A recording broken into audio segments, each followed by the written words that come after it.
We're going to get into it. I want to make this as engaging as possible, so I want it to be interactive. So please feel free to stop me if you want to ask a question along the way. I'm more than happy to do that. I've got lots of information that I want to give you along the way. A quick question before we get started. I wanted to ask everyone who considers themselves. Well, I want you to tell me in the chat a Y or an N. Would you consider yourself an expert? So I'm interested to know what you feel of that. Val's a yes, that's good.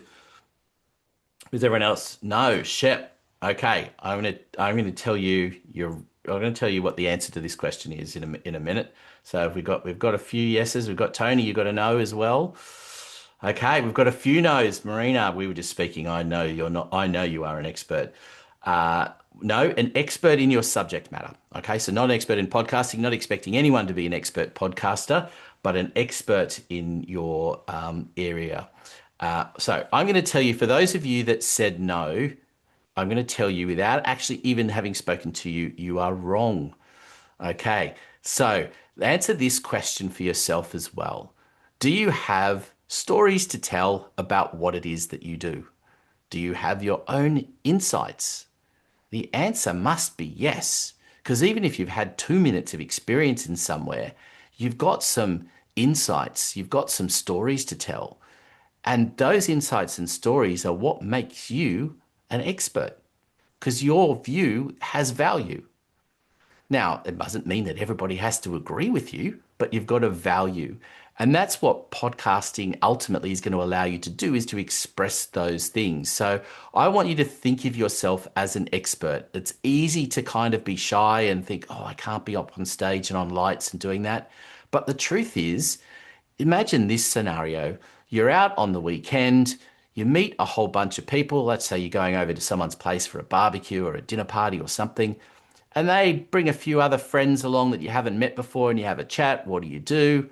Now, you're going to share some insights and some stories on there. And for all intensive purposes, they will think that you're an expert in that area because you have more knowledge in that area and are more passionate about that area than they are. So there is no reason why you can't consider yourself an expert. And we freely tell stories in those scenarios, and yet we get kind of put this barrier up thinking that we can't do it in public.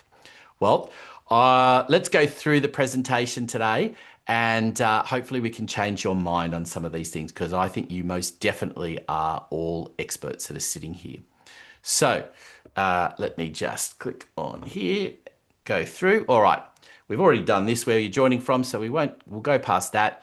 The rules of engagement, very, very simple here today. I do want it to be interactive. There are going to be some questions along the way, so please put stuff in the chat as we go along. I don't want anyone to miss out on anything. And I just realized I've got to make sure that my phone is in do not disturb mode, as I don't want anyone ringing in here in the distance. And I want everyone to feel free that they can ask questions along the way, or happy for me to answer some questions at the end. There'll be plenty of time for that as we go along the way. So let's get into it. Why are you here? Well, why don't you tell me? Why are you here? I'd love to know that in the chat. Give me some reasons why you are here today. I can tell you some good reasons why you should be here today. And obviously you've been attracted by the title. There's some interest in podcasting, some podcasting tips, some learning, some inspiration, definitely. Well, you're going to get lots. I want to make sure you get the most out of today. Short circuit the process. Absolutely, Val. I will give you some tips on how you make sure you get through this in the easiest possible way. And I can tell you that some of the people I work with, the total amount of time that they spend is 8 hours a year, and they have a podcast for a year and much, much more. And we'll talk about that a little bit later on. So we're going to streamline this dramatically. It's always a question of degrees of how far you want to go, but interviewed 8 people. It was not hassle free. Yep. Okay. Well, I'm going to point to very shortly as to why that was a big problem for you. So let's get into the details of today. Okay, an important fact for you to know: there are 1.5 billion listeners of podcasts per month in the world. 1.5 billion. Now, that is a massive number. And they don't just listen to one podcast, they listen to multiple podcasts. And that's the one thing I want you to remember as well, is that you're not in competition with anyone. We all listen to multiple things. I have particular topics of interest, and sometimes on a weekend, I'll listen to three or four different people talking about similar subjects to get different insights and opinions. So, that's just typical. I know many people do that kind of thing. Why is this an important number? Well, I'll tell you. Because 99% of business podcasts fail. 99% fail. And I'm going to make sure that you have the ingredients today to enable you to be in the top 1%. So I think it was it Gene? Okay. Gene, we're going to make sure that you did the 8. That's you're in that 99% right now. To get to the top 1%, you have to pass 20 episodes. One of the biggest reasons why podcasters don't get that far is exactly what you have put in the chat before. The problem with doing interviews and having guests on is going to be revealed very, very soon. Okay. And by the way, I'm not saying don't have guests on your podcast, but there is a fundamental issue that is overlooked, which is why 99% fail. Here's the interesting thing as well. Does anyone know, would anyone hazard a guess as to how many active business podcasts there might be? Does anyone want to have a guess on the number in there? Well, I'm interested in people's perception. You reckon 50% of podcasts are business podcasts? I can tell you okay, if we're looking globally, there are 225,000 active business podcasts. Now, it sounds like a big number, but now put it in context of 1.5 billion people listening. It is a very small number. And remember that 225,000 is most of it is quite niched. For example, I do a podcast with someone who's an insolvency expert. But that's not for everybody. I'm not, but I'd love to tell you all to go and listen to IO Insolvency Options. It is an interesting show if you're interested in that space. But if you have zero interest in it, you're not going to be listening to it. And that's totally fine. So there is massive opportunity here, massive opportunity in the podcast space. But it is more than the podcast, as we're going to go through today. Okay, just to give you, I don't want to spend a lot of time on this, to give you a bit of background on who I am for those that don't know me. And if you haven't connected with me on LinkedIn, please reach out on LinkedIn and connect with me as well. I'm pretty easy to find. I've been doing this for 35 years, I think it is now. I built my career in radio, working in what was the #1 radio station at its time at TUE, built a top rating program there, did lots of bits and pieces on air as well from time to time. I've worked in television. I've done podcasts for a number of years now, different kinds of podcasts, and we won't talk too much about that now, but everything from history to schools to as finance and technology and you name it.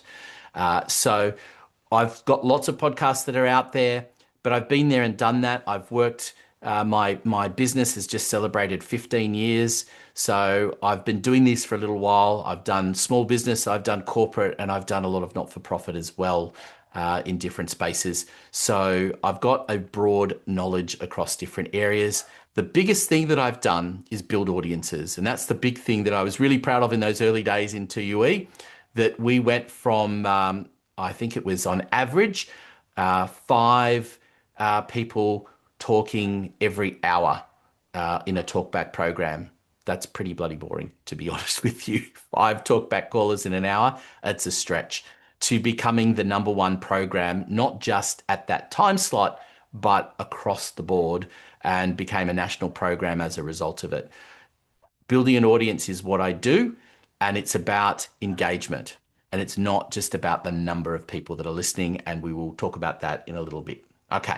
So I want you to take note of this and put put that into your little notes somewhere. Write it down if you can. I'll try and put it in the chat a little bit later on. But basically, what I want you to make sure that you are doing is is booking a session with me. The reason is because this is a two-part thing. Okay, so yes, we've got some presentation today, but I want to be able to talk to all of you about ideas for your podcast, whether you've had a podcast, whether you're thinking about a podcast, whether you're just curious. Let's throw around a few ideas. 15 minutes of that, I'll give you a bit of one-on-one time to go through that. So please take note of that. I'll put it up a little bit later on as well, so you don't miss out. But it's important that you understand this is a two-part thing. So it's only for people that have bothered to come online here today that are going to get this. It is a booking, special VIP booking area, as the link indicates. Okay, let's get into it. Hands up, or actually put in the chat rather than hands up. I can see a few of you. If you got cameras on, you can put your hands up. If you haven't got your camera on, give me a yes in the chat. Are you busy? Are you a busy business owner? Do you have lots of spare time on your hands? Does anyone have spare time on their hands? Give me a, I'd love to know it. No, I could, no, busy lady. Yeah, everyone's, I think everyone's busy. Not a lot of spare time. I think that's pretty typical of all of us. So here's the thing. You need a podcast, but being busy shouldn't be an impediment. I alluded to it a little bit before, and I'm going to come back to it as we go through this presentation. Podcasting does not need to take up a lot of your time. It doesn't. Not only that, it needs to be able to give to lots of other areas. And one of the key things that we're going to unlock today is I want you to think about the podcast as more than just the podcast. People get stuck, and I see so many things in feeds and stuff all the time. They get stuck on the numbers. How many people have downloaded? How many people have listened? How many people have responded with likes and comments in the platforms? That is not really that important, and you'll understand that as we go through. Okay, so here's why podcasting is the best marketing tool. I said to you before, I've been doing this for 35 years. I've seen so many things come out, and I know one or two of you are in the marketing space as well. Have gone, try this magic thing. It is the best. It is the best thing, and you're going to, you have to use it. Anyone that's in marketing will also tell you that generally most marketing things that you do get a 0.1% return rate. Okay, it's the same as the old-fashioned letterbox drop. If you drop 1,000 things in letterbox, you are likely to get one person that will call you up as a result and become a client. That's great if you can afford to be doing those things and if it's worthwhile for your kind of business. And it's no different if you're doing emails or cold calls or any of those things. The odds are the same. So why is podcasting different?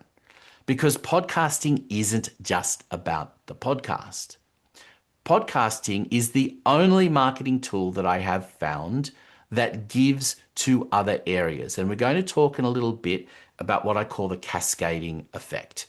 Okay, but we'll come to that in a moment. I want you to understand that authentic storytelling is absolutely the most critical thing that you can be doing in business today. In an age where we are surrounded by AI everywhere, the only thing that separates us is our stories. Now, I alluded to it before when I said to you, are you an expert? If you have a story to tell, no matter how significant or insignificant you might think it is, it makes you authentic. Here's the thing too, that you might have been in you might have a story about something that is shared, that, we all experienced it as a business together or a group of employees or whatever it was. That does not mean that you don't have an authentic view on it. Let me give you this example. I'm going to assume that all of us here have at one time or another been in a long-term relationship with someone. How many times in that long-term relationship did you have a conversation with a third person walk away afterwards and discuss it, and what you heard and what your partner heard were like completely different. Completely different. It's because we have our own insights and things that impact us and things that we hear. Sometimes that ends in an argument, by the way. They said this and no, they didn't say that. Sometimes it's just that different points matter to you more than they matter to the next person. Those things are your authentic insights. That's what gives you something that it makes it listenable for people. Also, there are many people that I've encounter all the time, and I did some surveys on this not too long ago.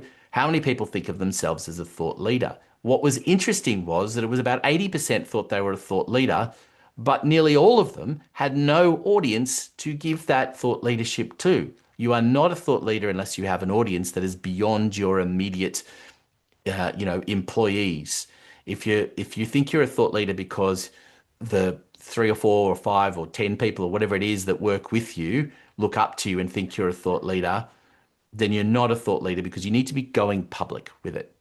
And I want you to think about these things as we go through. Now, the cascading effect is that podcasting gives to so many platforms. And again, we'll go into a little bit more detail as we go through, but podcasting is not just about the podcast. From the podcast, you can create multiple bits of content seamlessly and easily now. I know I gift it to my clients that we create an entire workbook with enough content from every episode to populate multiple platforms, not just your standard social media platforms. Think of including, because you might be thinking about LinkedIn and Facebook and Instagram, and yes, we include those, but what about Google My Business? What about Reddit? What about Twitter? What about newsletters? What about emails to go out to people? What about articles, blog articles, 1,500-word blog articles to go out? There are so many different ideas of what you can do, and we'll tell you more about them as we go through. But the point is that the podcast can automatically produce content that is based on your authentic view, your authentic stories that will populate everywhere. The way to build your audience is to be everywhere, because you don't know when and where people are paying attention. One of the great stories that I heard about a podcaster, someone I know quite well, was he was speaking at an event and someone came up to him afterwards and said, "I'm not on your mailing list. I've never responded to anything. We've never met before, but I want to work with you because I've been listening to your podcast for whatever it was, several months." Had no idea. And that's one of the great things about this tool as well, that it builds your audience in a way that when they are ready, they come seeking you out. And that's the differentiator. The more you push content out on multiple platforms, the more people hear from you in different ways. Does it matter whether someone saw a headline and they spent, 2 seconds understanding that you do this, or they sat and listened to the entire episode of the podcast? It doesn't matter. When they're ready, they will listen. When they're ready, they will engage with you. And that's the point, building stepping stones and making sure that you're thinking about this as a tool that gives a lot more. So let's go through a few different things. I want to talk to some key areas. There's a lot here that makes up and I'm going to put all of these up on the screen here for you in a moment. There are some key areas, and there's a lot to the system, and I'll allude to this a little bit more in detail later on because I don't want to overwhelm you. But there are some critical things to think about when you're building a podcast and why you're trying to do this, right? It is very much about your personal opinions and things that we've just spoken about. You need to have a presence, and you need very much for it to sound polished. This is where a lot of podcasts fail, is these 3 core areas. I want to make sure that when you are being personal, it's about you, because at the end of the day, when you look at the center of all of this, what have you got in the middle? The potential to grow your business. That's what we want to unlock. And to do that, people need to hear your stories as the expert. And I'll explain to you perhaps the mistake that you've made, Gene, early on with with what you've done with interviewing people. You need a presence. It needs to be felt. You need to be everywhere, as I was just talking to. You can't just put it up as a podcast and publish it and go, well, let's just hope that people are listening. They're not going to be listening if you don't tell them about it. And as I said, it's not just about them listening, but it needs to be polished as well. You want to make sure that you're having a professional sounding podcast. I'll tell you, I don't know if anyone else has listened to some horrific podcasts. If you've got some, as I would go along the way, please put in the chat if you've got a really terrible or a really amazing podcast that you've listened to, particularly in the business area. I won't name this one, and I've actually deliberately forgotten the name of this podcast because it was so horrendous. What they'd actually done was sent out questions for people to answer, asked them to record their answers, and then they've slotted in a standard voiceover from someone saying, a bit like saying, "What is your favorite color?" And they would edit in someone coming back and saying, Tony coming back and saying, "It's green." Wow, it was the most horrendous car crash of a podcast that I've ever listened to. And I only got through a couple of minutes and I went and listened to two or three others of the same one and go, why is this? I don't understand why they would be doing that. It broke every rule under the sun, right? So if you've got some favorite or some really terrible podcasts you've listened to, we'll keep it secret in the chat if they're the bad ones. But if they're good ones, fill it in because I'd love to know what your favorite podcasts are, whether they're big ones that people have heard of or not. There are some really good podcasts out there. Okay, let's keep moving on. I want to talk about why you're stuck. Okay, the reality of why you're stuck is because you should be doing more marketing, but it's taking you away from what you're doing day to day, right?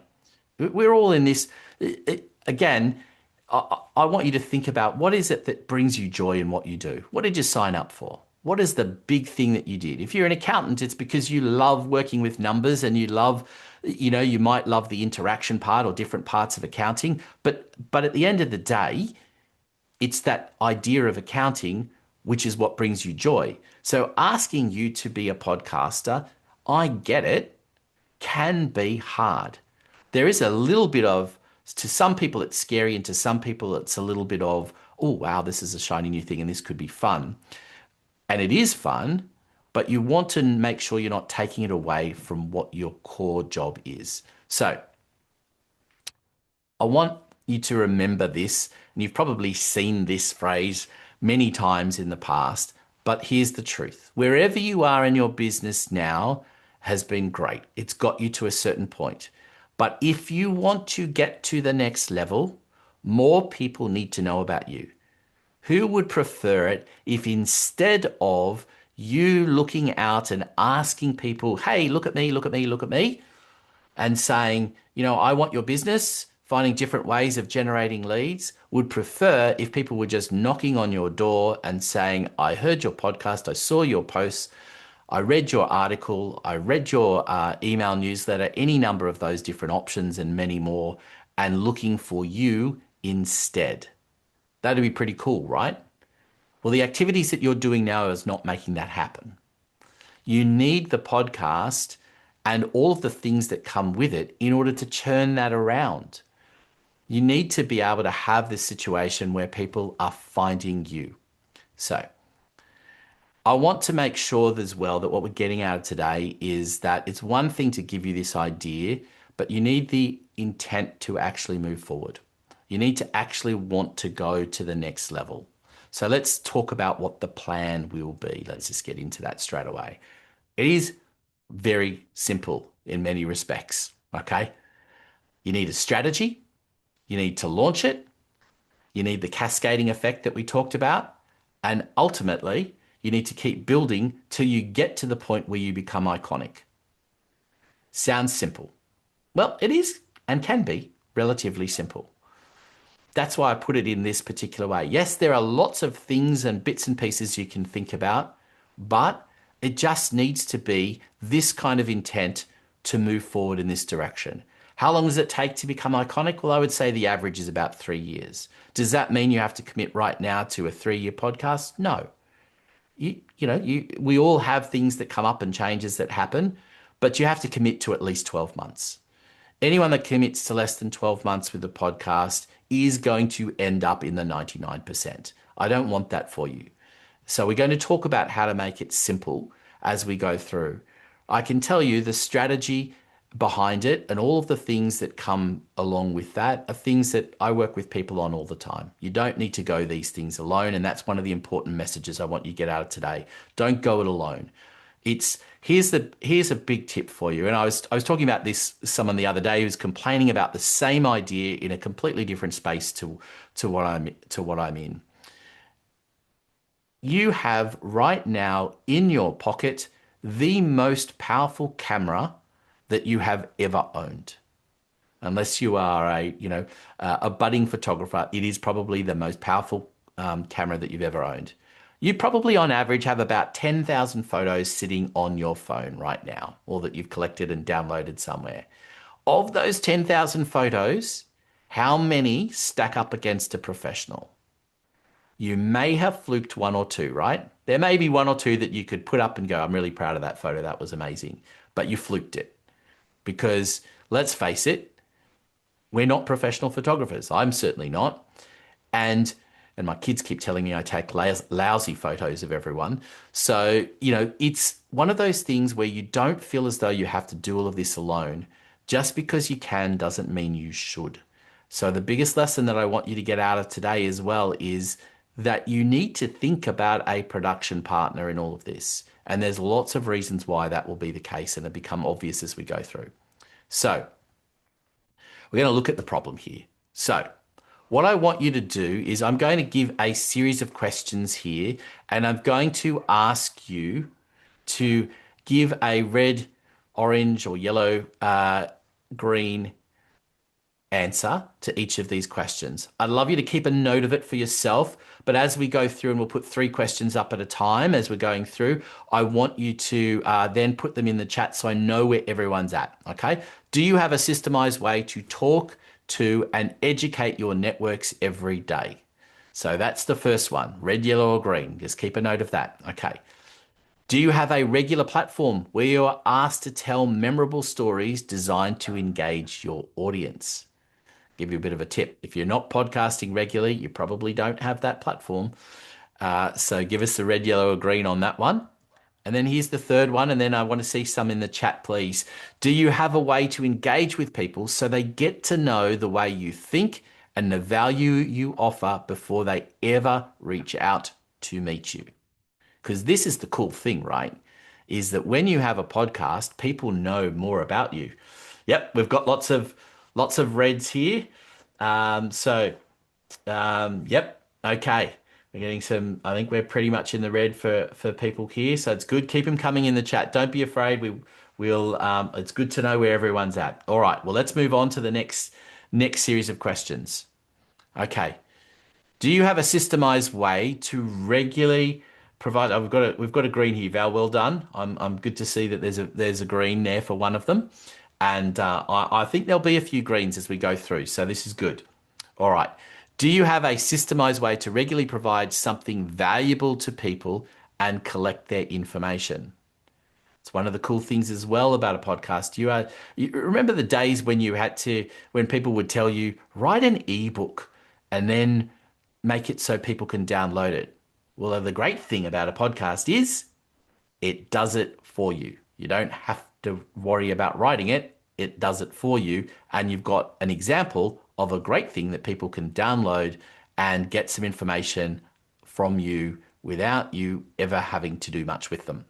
Do you have a system for easily generating authentic content to share on social media and your website?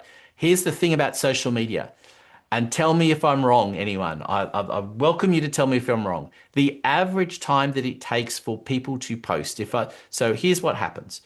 LinkedIn experts will tell you post 3 times a week on LinkedIn. That becomes hard for a lot of people. The average time that it takes for most people from the moment I would say you need to post on LinkedIn to it actually being posted is 2 hours. That's about the time that it takes for people to think about it, write it, rewrite it, edit it, post it, make sure there's some graphics or something with it, let alone whether there's a video or anything else with it. It's about 2 hours.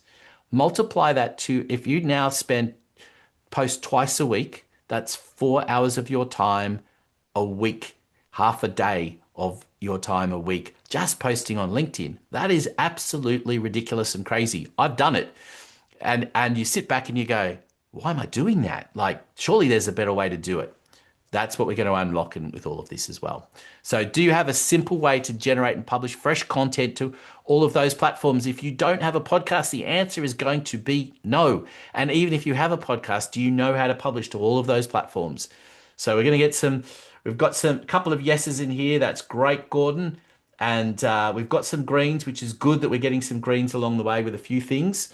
Okay, so generating authentic content, which is good. I love seeing that because we want to make sure that that's what you're doing. So this is the last set of questions that we're going to ask you here. So do you have someone whose role it is to position you publicly in the best possible light as the expert? I'm going to come back to this in a moment or two. It needs to be someone else that's positioning you. It cannot be you, and I'll tell you why in a moment. Okay. Here's the next question. Do you have someone who will take care of all your production needs from voiceovers to edits and publishing for that matter? Because if you don't, you are going to end up in the 99%. It is just too much effort.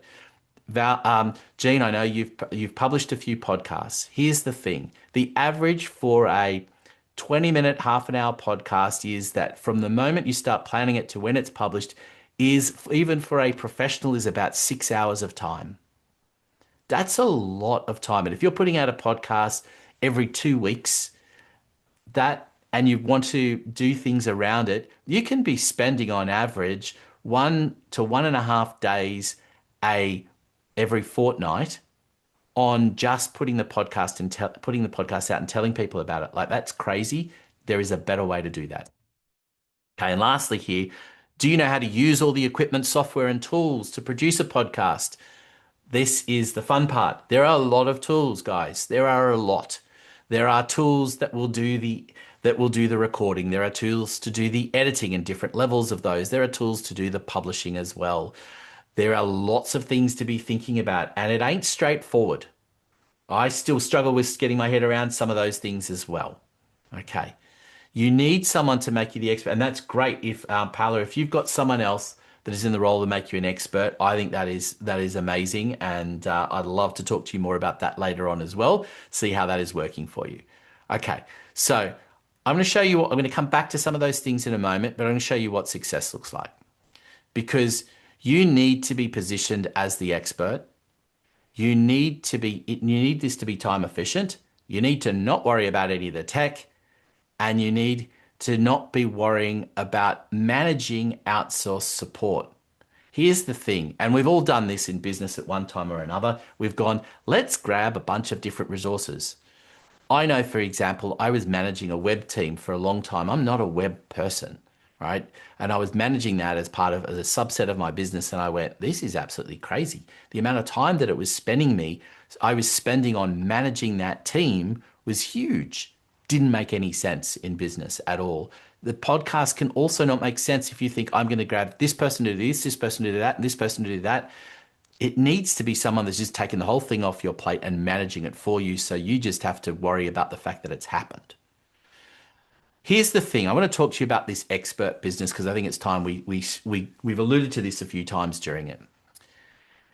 I don't know if there's anyone here that's not from Australia, so excuse me if I mention some Australian names here. But all of you, wherever you're from in the world, there's a Today Show, right? Everyone has every country seems to have their own version of the Today Show. So here's the thing about the Today Show, and in this case, we're going to talk about Carl, who's one of the hosts of the Today Show. Is Carl the expert in anything except being a host? The answer is no. He's not. Tune into your favorite talkback radio program. Anyone over the years, whether it's a current one, whether it's an old one, is the host the expert? The answer is no. They are not the expert. So why do podcasters think that they will be the expert if they are also the host? Here's the problem with having guests on your program. The minute you bring guests onto the program and you are the only other person, you are no longer the expert, you are now the host. And if you are the host, all you are doing is providing an outlet to promote somebody else's business. It's why 99% of podcasts fail in the business area for exactly that reason. You get to the point where you go, I am putting so much effort into getting this thing happening. And the net result is people love the guests, but they don't love me. The other thing too is that just because you can host, does that mean that you are a good host? Well, I know personally, as I alluded to earlier on, my background, I studied in radio. I did that back at university days. I know what it takes to be a host. It's something I do. That's my expertise, is being a host. It is not straightforward. There are many terrible hosts there. And we're going to come back to this topic a little bit later on as well, in a different way to reaffirm some of this. So this is why I want you to think about as well this cascading effect, because if you get all of these things right, if you have all of these 4 points, the opportunity for you to become iconic increases dramatically. Because if your job is only to show up as the expert, and I mentioned this earlier on, I have some clients that I work with, and by the way, we build podcasts that suit individuals. So this is just an example. And if it doesn't suit you to do this, with me, you might find a different outlet to do it with. So I just want to give you some ideas. But some of my clients, like the insolvency expert that I referred to earlier, he is a busy guy, hard to get a hold of him. We catch up for 2 hours, 4 times a year. That's it. 2 hours, 4 times a year. Everything else is taken care of. In his particular case, we turn those 2-hour sessions into 6 15 to 20-minute episodes. We publish them every 2 weeks. We provide all of the content for all of the socials and all the other things that come with it that we were alluded to before. Done. That is his sum total of his time, maybe trading a couple of emails to work out what we're going to talk about on the sessions, but that's it. The great thing is that I'm there to have the conversation with him. My role is to position him as the expert. So if I ask him, what does it mean if you go into voluntary administration? And what are the impacts on people? He is now the expert answering that question. Makes it much easier as well when you're having a conversation. There are 2 types of podcasts, right? And we've all listened to these 2 types of podcasts because it's very simple at this level. There is the fly on the wall podcast. That is typically your celebrity-based podcast, right? Where you're tuning in because the celebrities are cool and we want to know a little bit more about them and in an area that we're not really that familiar with. So we are a fly on the wall and that's great. Doesn't really work in business. The business style podcasts typically fall into category 2, which is it is a conversation, and the best conversations, and I learnt this in radio building large audiences, the best way to have a broadcast of this nature is to be having a conversation where the people listening in are nodding their heads thinking they are talking to me. That's what you want from your audience. It's much easier to have that when you've got someone else to be bouncing off. Now, I do, some of you may have seen it or heard it. Excuse me. I do a podcast on my own called Podcast Done For You Show. It's not easy to do that. I'm not going to say I'm an absolute master at that particular podcast. I've got another podcast, Biz Bites for Thought Leaders, where I do interview people, and I've got many podcasts where I do it for lots of clients, right? And the podcast on your own is hard. It's not easy to pull off. There are very few that do it well, and that serves a particular purpose, but I definitely would not advise that to people. That route is very difficult to do. It's much easier to have a conversation with someone that's their role is positioning you as the expert. So one of the things I want to just take a diversion for, if you've got your phones, I'd love you to pull it out for a moment. This is something that I do. I like to consider myself a business for good. For those of you that have heard of B1G1, fantastic. I hope if you haven't, you're about to hear about them. B1G1 is an amazing organization. They give me the opportunity to make an impact on your behalf just for showing up today. If you take on that, you'll be able to make a choice of something that a particular project that's happening in the world. We'll take care of the rest. We'll make sure that's fulfilled.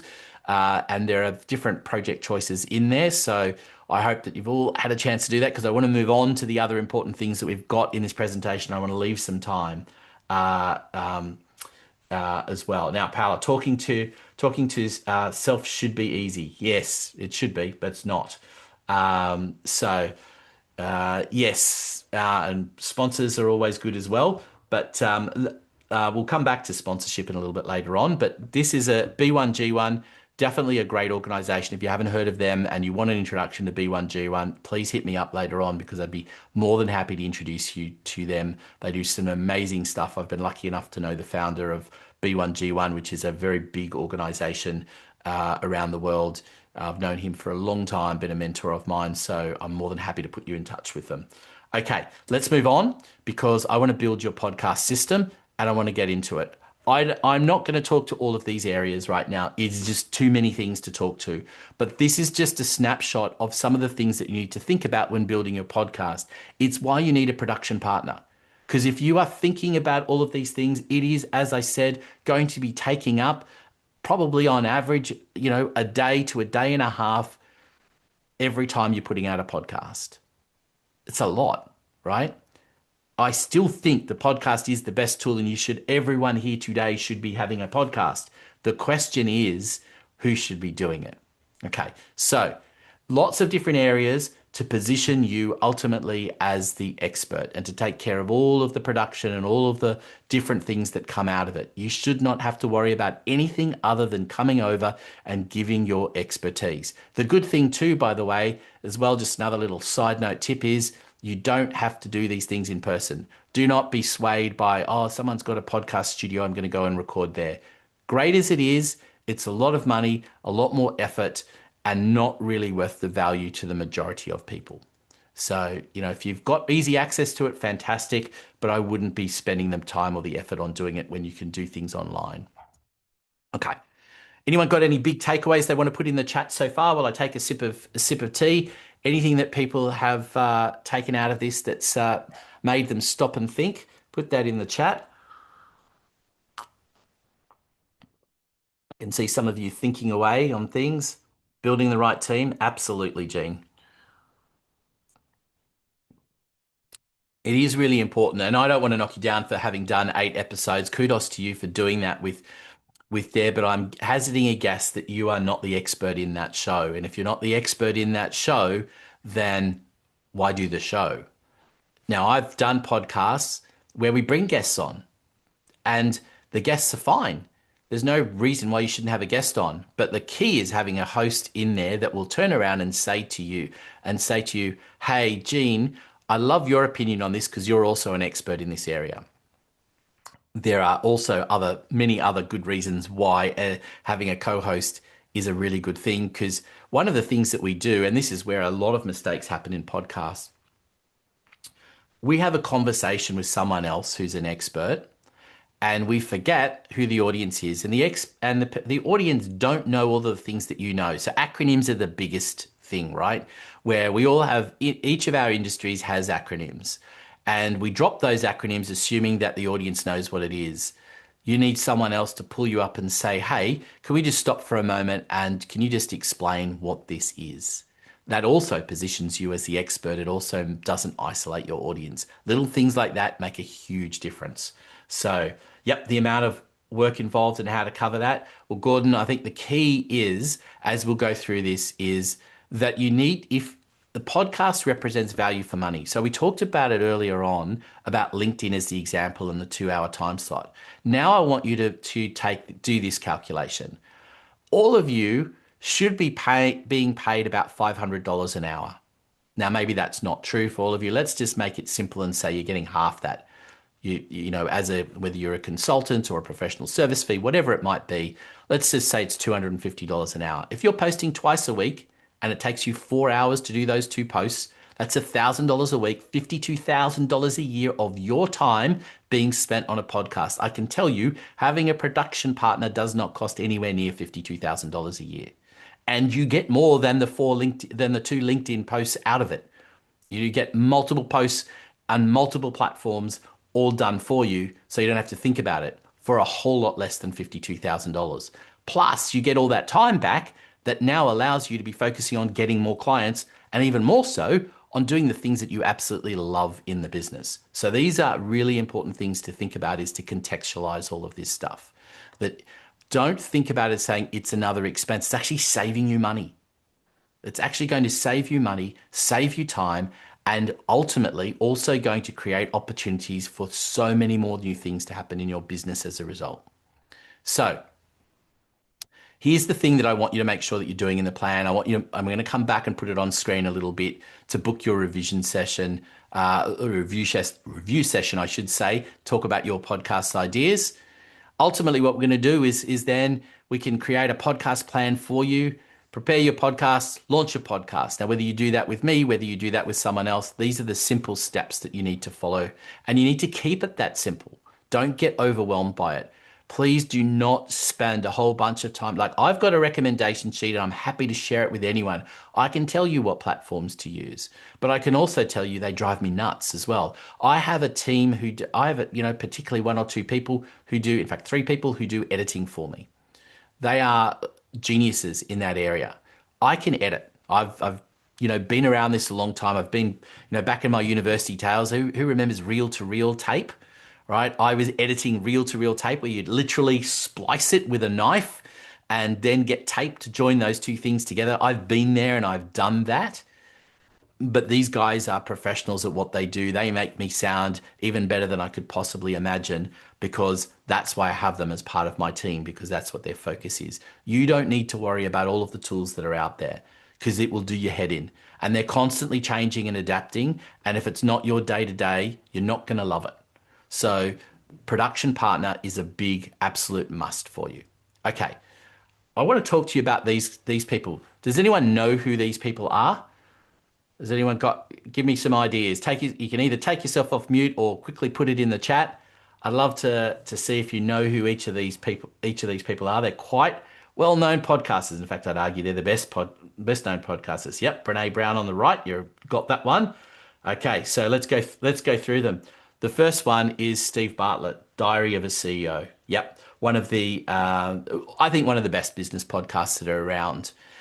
We've also got in the middle there, we've got Mel Robbins and we've got Joe Rogan, and also, as we talked about, Brene Brown. Here's the thing that is really interesting about all of these 4 well-known podcasters, right? Is that they have teams working for them on their podcast ranging from 10 to 40 people. 10 to 40 people. I am not asking you to compare yourselves to these guys, right? This is not attainable or sustainable for an average business. I can't imagine that any of you sitting there right now today could go, yeah, that's not a problem. I can put 10 people aside to work on my podcast. That'd be amazing if you did, but I don't think you'd be sitting here today. Yes. And well, see, here's the thing about Steve, right? And this is where the difference is. Steve does not need to be seen as the expert. He's already an expert. He's already made squillions of dollars. He doesn't need the podcast in that way. The podcast maintains a brand identity for him, so everyone still talks about him. I mean, quite frankly, if you didn't have the podcast, would you have heard of Steve Bartlett? The chances are the answer would have been no. But Steve makes his money in lots of different other areas. The podcast is not his primary way of making money, not by a long shot. And so Steve's podcast is there to go deep, and he's got someone in his ear. He's got lots of stuff written down. You see him with a computer or an iPad or whatever it is in front of him all the time, because people are feeding him stuff all the time, right? Because that's why he's got a whole team around him. And you think about it, he's got different camera operators, he's got sound people, he's got a director, he's got production, he's got pre-production, he's got post-production, he's got a lot of people, right? You can't have all of those people, but you can be the expert in other ways. You can do lots of things that take you to another level. Here's the other thing too, as popular as video podcasting has become, you don't necessarily need it. Now, I do videos for some of my clients and some I don't at all. The important thing is that you've got the audio if you record the video, and as we do for a lot of clients, we record the video, use that for reels only, and you've got what you need. You don't necessarily need to worry about the big production value because it is expensive to do to have Steve's thing where you've got a proper studio and you've got multiple cameras. Like he would have, I would think 3 or 4 cameras at least. And that becomes hard and expensive because it's not just about the cost of the cameras. It's actually, you need someone to operate the cameras so that you're doing those things. There's a lot involved in doing that. And I'm just telling you, you don't need it. The point here is that they have a team. So they have a team to operate at that level. I have a team to give, that we can operate at a different level for you. There are basically 3 levels of podcasts. I'm going to call this the Rolls-Royce end. And typically people in this end of the market are either former radio personalities, and those of you in Australia, Hamish and Andy is a good example, right? Their podcast is a top rating podcast. They're, personalities in themselves established on radio initially so they can have the podcast. And they've got a big production team as well. At the other end of the scale, you've got people who are trying to do it all themselves, and there's different degrees of not so great. Somewhere in the middle is where you start getting the people who are interested in getting a professional production, getting things done, recognizing the value that it's operating to their business, and you sounding, almost as good as those people on this screen at the moment. That's where we want to get you to. Okay. I want you to leave with a plan for today. So I'm going to go back to all of those things because I want you to understand that if you are going to just do this on your own, that's fantastic and good luck to you. And I really hope you do get past the 20 episodes. But I'm going to tell you again, 99% of you will not get past that because if you have the obstacles of production, you have the obstacles of not being the expert, then you are going to struggle to sustain a podcast. And you want to be talking about 100+ episodes of a podcast. You don't want to be talking about a small number. So it's one of the things that is very simple here. I've given you a lot of information today, and I don't want you to be frustrated by it. That's why I want you to book in a session with me and we can talk about what your ideas are and what might work for you. Everyone is different. I've done a variety of different podcasts. For example, I do one for a school, and there's different people on every episode. I'm recording another episode this afternoon for the school, and it's someone I've never spoken to before who is going to be on the show. There are others where I run a panel-based podcast where I've brought multiple businesses together. They have a shared podcast which increases their reach dramatically, and they work together and deliver to a particular audience with different insights and opinions. And I chair that podcast for them. And one-on-one podcasts and podcasts with a guest is different variables for each of you. And how often it is, how long it is, all of those things we can have a chat about and work out what might suit you best and how to maximize the opportunity for you. Because what I want you to get out of this today is that it is attainable and it is a must. So ultimately, if you just want to do it yourself, it's not for you, that's totally fine. I'm happy for you to go on and still, if I can be of some assistance and provide you with some information, I'm happy to do that. But if you are interested in having someone assist you, please jump on the call with me because I want to make sure that we direct you in the right possible way. There are lots of ways you can go about this. I won't be doing a hard sell with you. That's not what this is about. I want to explore your ideas for a podcast. And if it works out that I think that you might be a good fit for what we do, and you might think the same of working with me, fantastic. This is just about trying to explore and make as many podcasts succeed as possible because I'd love it to hear your podcast at some stage, and maybe you want to have me on as a guest just talking about that. Podcasts are not in competition with one another. We're all very supportive audience. That's why other podcasters have other podcasters on their shows all the time. So very simple. We're going to, if you work with me, what we're doing is positioning you as the expert. We take care of all the production. We give you all the stuff for a promotion. That's it. Simple. You guys just show up as the expert. I want it to be that simple for you. That's why I designed what I have done that way. There are many things that you will see, and you've probably seen them in your Facebook feeds and the like, that will tell you, we'll teach you how to do this and this, or we'll do everything for you, and here's the microphone and turn on, and we'll pick up the pieces afterwards. The hardest part is getting the podcast itself right. I want to make sure that conversation is right so you are the expert, so that you know who your audience is, you know their pain points, and you're talking to those pain points in your show. That's what's critical. Don't take the hands off the wheel as far as that part is concerned. Okay. So just a reminder, these are the things that I want you to do. And I'm going to put up the link here as well, so then make sure that you book in this session. I'm going to leave this on the screen, and I know we've only got a few minutes left, but I'll stay on for a few more minutes as well. I'd love to hear if you've got any questions along the way for things that you want me to talk about. Please put it in the chat. Send me either a direct message or put it in the chat there. Or if you want to take yourself off mute now, you can do that. And I'm happy to answer any questions. Yep, random question. Go for it, Marina. Thumbnails. Okay. Thumbnails are important. Now,